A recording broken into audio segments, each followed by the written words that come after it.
जय श्री कृष्ण दोस्तों, आप सभी का स्वागत है हमारे यूट्यूब चैनल प्राचीन स्टडी में।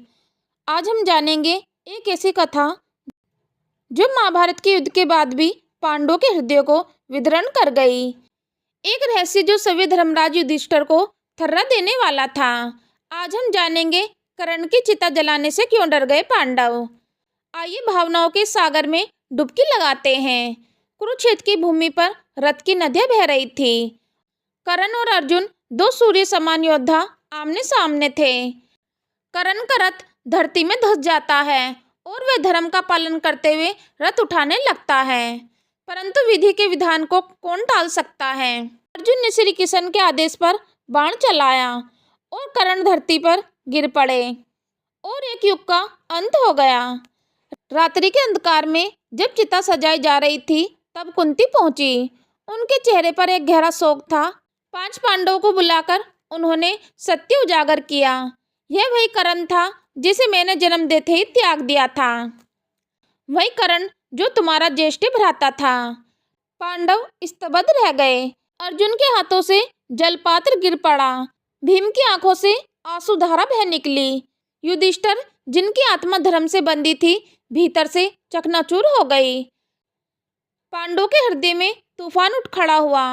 उन्होंने अनजाने में भ्राता की हत्या कर दी थी। शास्त्र कहते हैं जो अपने भाई की हत्या करता है उसे नरक का मार्ग मिलता है। अब जब कर्ण का देह संस्कार होना था तो पांडवों के मन में भय समा गया।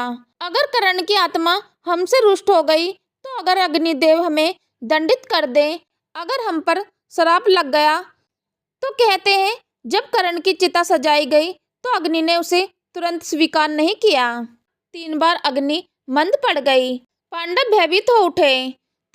तब कुंती ने आगे बढ़कर प्रार्थना की, हे अग्निदेव, यह मेरा पुत्र है, इसे स्वीकार करो, इसकी आत्मा को शांति दो। कुंती के करुण अनंतनाद के बाद अग्नि ने प्रज्वलित होकर कर्ण के शरीर को अपने में समाहित कर लिया।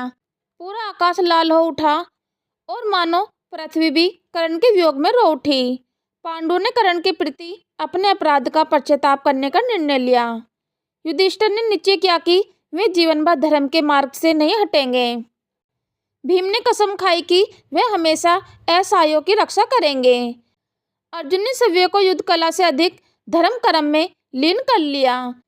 सभी पांडवों ने कई यज्ञ कराए, गरीबों को दान दिया और आत्मगलीन में तपस्वी जीवन जिया, परंतु कर्ण की कमी उनके हृदय में चिरकाल तक टीसती रही। तो मित्रों, यही थी वह अद्भुत और करुणा कथा जहाँ युद्ध जीतने के बाद भी पांडव अपने अंदर हार गए थे। कर्ण एक ऐसा योद्धा जिसकी परछाई भी अमर है। कभी सोचना, युद्ध में सिर्फ शत्रु नहीं मरते, कभी कभी संबंधी भी मर जाते हैं। यदि आपको यह कथा भावुक कर गई हो तो हमारे चैनल को सब्सक्राइब करें, वीडियो को लाइक करें और अपने विचार कमेंट बॉक्स में ज़रूर साझा करें। चलो तो दोस्तों, मिलते हैं फिर नेक्स्ट वीडियो में नए ज्ञान के साथ। हम लेते हैं आपसे विदा। धन्यवाद।